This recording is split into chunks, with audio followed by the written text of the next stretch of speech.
Welcome back to the podcast. My name is Joseph Clough and this is episode 861.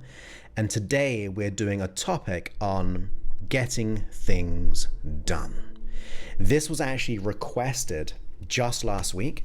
And I thought, I don't know how many, because I've got episodes I've kind of repeat and have different takes as I grow myself. And not everyone's going to be able to listen to all of them at different times. So some things may be familiar, but it was a really good suggestion of getting things done. And I thought it'd be a good idea to record this one.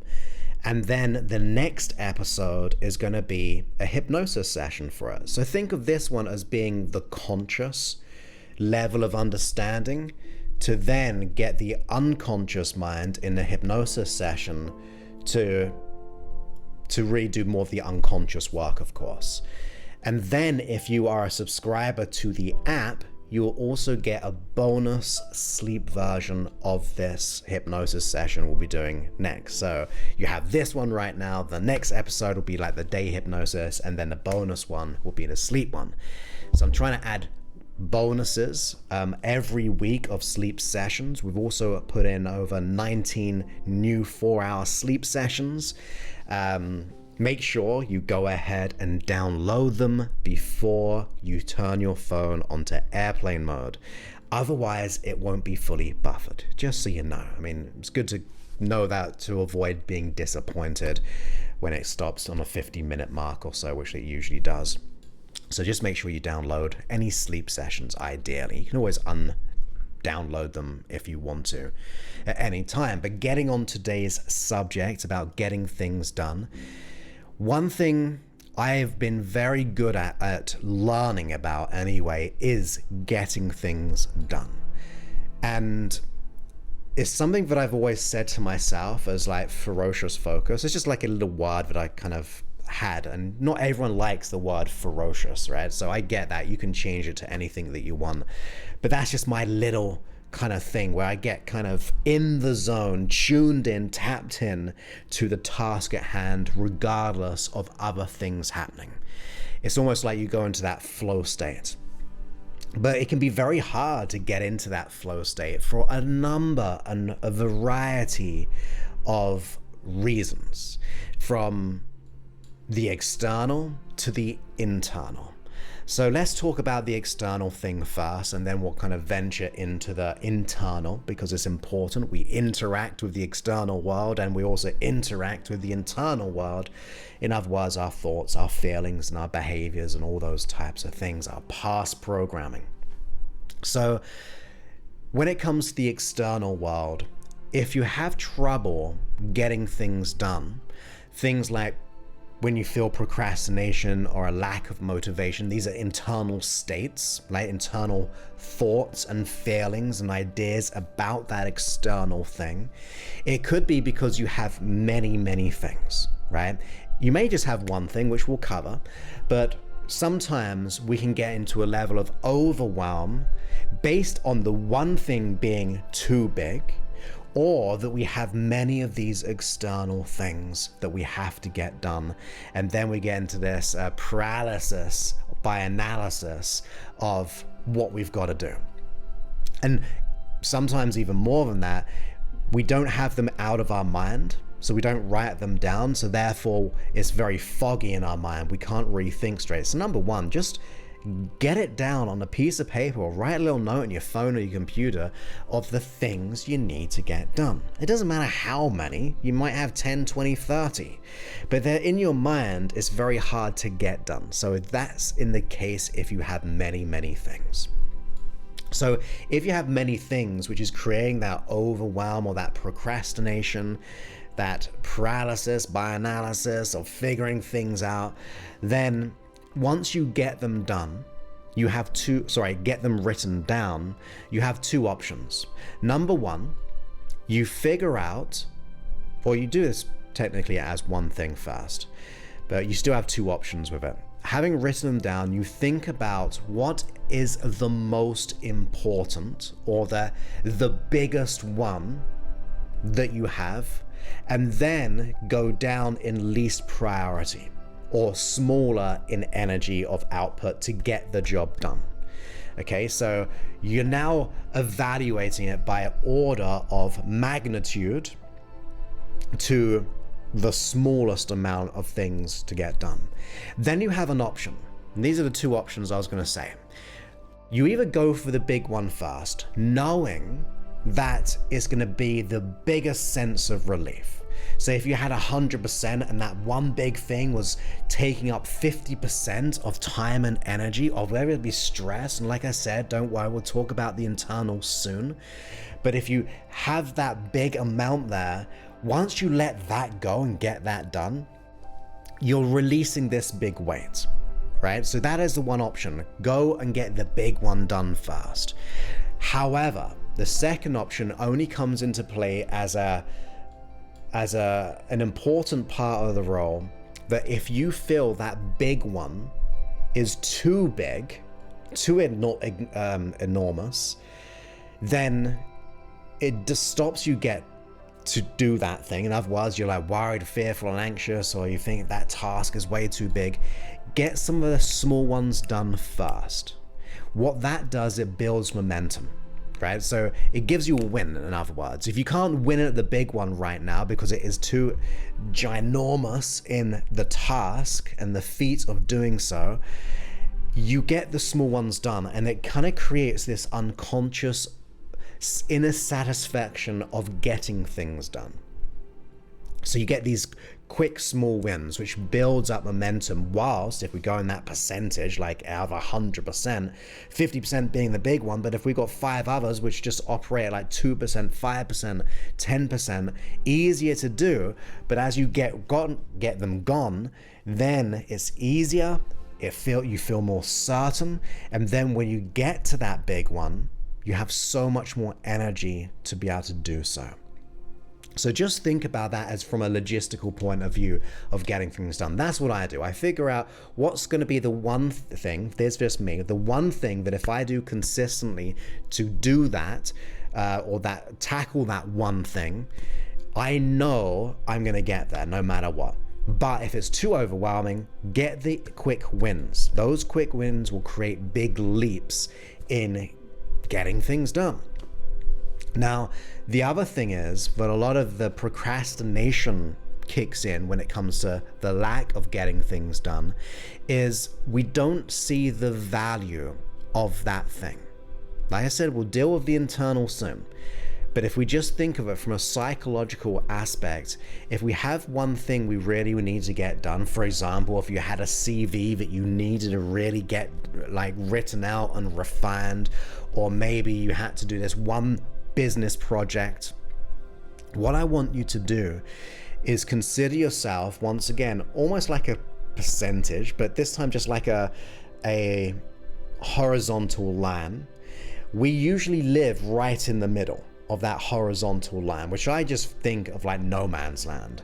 Like, it's not that painful, it's not that hard, it's not that good, it's just easy. Like, it's easy just to be in this moment and do nothing. It's that, especially with social media these days, instant gratification is getting shorter and shorter. Our attention spans are getting shorter and shorter. We can see this in social media because at first it was very much long form, or like blogs and articles, and then it went down to like pictures, and now it goes down to like stories, these like 10-15 second kind of clips, which we kind of cycle through. So our attention span is getting a lot shorter. So if we are procrastinating about something, we tend to go, well, I'm not going to do that. I'm going to do this other thing for more instant gratification because it's easier. Because doing nothing is a form of freedom.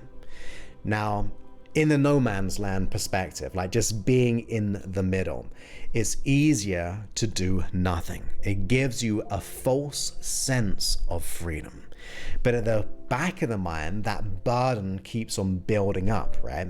Until the deadline passes, or we've got to just do it all in that 1 hour of time that we have left, or depending on the context of the situation, it just builds up despite doing these instant gratification of, well, I'm just gonna watch a bit of TV first. Actually, I'm just going to scroll a little bit more on the feed, the feed of Instagram or Facebook or whatever one's TikTok or all out there. So we kind of get lost in that area of this no man's land. But I always say discipline actually creates freedom, not the other way around. So what I do to move myself out of this big no man's land is to try to gather as much evidence on both sides of why it's important. So if it were to be like a CV, I don't want to think about the CV right now. Not the CV itself. I want to be able to think about what the CV, once completed, will get me. Right? It's building in the value. So if I do that CV, I'm going to then get the job that I want. Okay, but what's about the job or the career? Well, it's going to give me more money. Okay, good. Well, what about the money? Well, it means I get more security. What about that? Well, I don't have to worry anymore. Well, what about that? Well, it gives me freedom to travel. It allows me to, not like another kind of angle, it allows me to kind of go up the ladder of the career. Or it's going to be able to pay into my investments or my pension.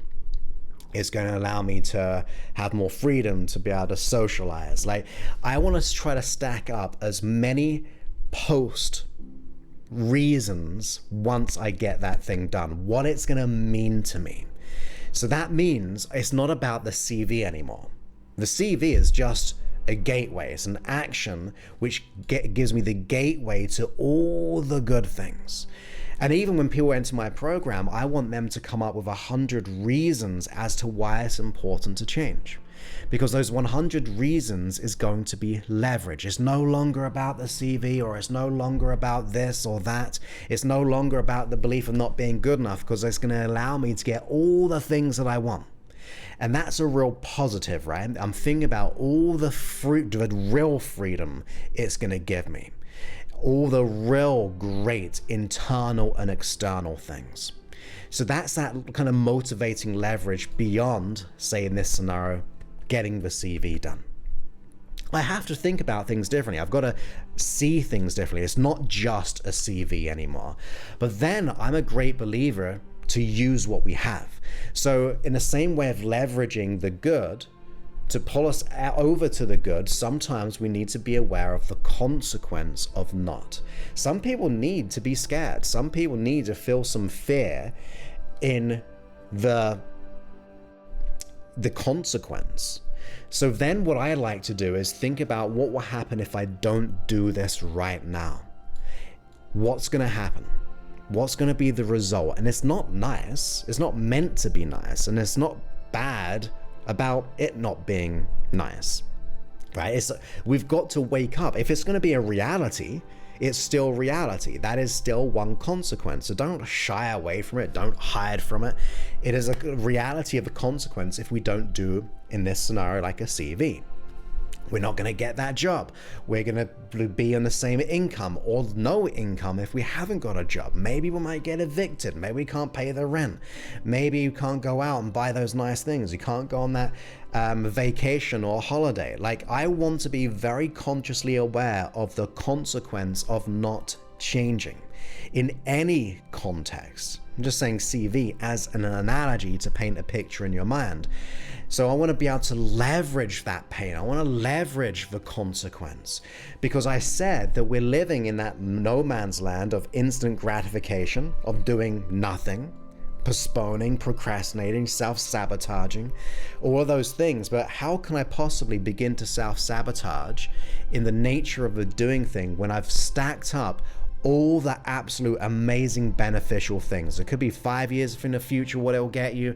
It could be absolutely anything in all the different kind of dimensions of what it will get you, from your health, your career, your business, your life, your experiences, emotional, psychological. And then the negative leverage, utilize that acknowledgement of what's the good consequence, because then I cannot live in the middle.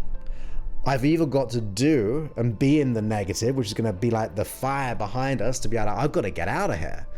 Or we're very highly motivated, like the carrot and the stick analogy. I can't be in the middle. I've got to choose.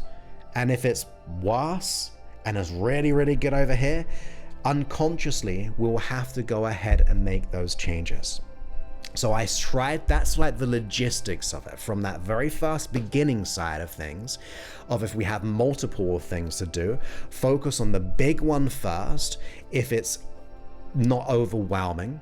So that means you free up all that space, or if that goal or that task is way too big that you kind of self-sabotage, then I ask you to focus on the small things you can do to get the wins, right? To build that belief and certainty and relieve some of the stress. And then the second example is, rather being in the middle lane of no man's land, try to increase the value of getting the thing done. Really build into what it will absolutely get you, way beyond the action of doing it, and absolutely become aware of the consequence of the negative too. So consequential positive, consequential negative. You can't stay in the middle if you're going to become consciously aware of these things, because it's reality. Like, we can't hide from the pain. It's going to happen if we don't get things done. We can't hide from the solution once we become aware of it. But now let's talk about the internal side. One thing we've got to understand is about self-sabotage or procrastination is we tend to not do those things based on certain fears that we may have. And it could be like the fear of failure, the fear of success, the fear of not being enough, the fear of being found out, the fear of being worthy or deserving, and all those types of things. So if you have those underlying fears, which come a lot from our belief systems, which we talk about a lot on this podcast, based on our programming, that if I don't believe I'm good enough, of course, I may not believe I'm good enough to fill out that CV or whatever endeavor it is. If I don't feel worthy of a job, I don't feel worthy of that career, or I think I'm going to bomb in that interview, or if I think about what my parents are going to think of me if I do this job I really want because they're expecting something different, of course, we're going to have this internal resistance. We're going to have this limiting set of thoughts and beliefs and associations related to the thing we need to get done. And those limiting beliefs, thoughts, and feelings will start to associate, well, I better not do this. I don't want to do this because what if I do fail? What if I do get found out? What if X, Y, Z happens? What are my parents going to think of me?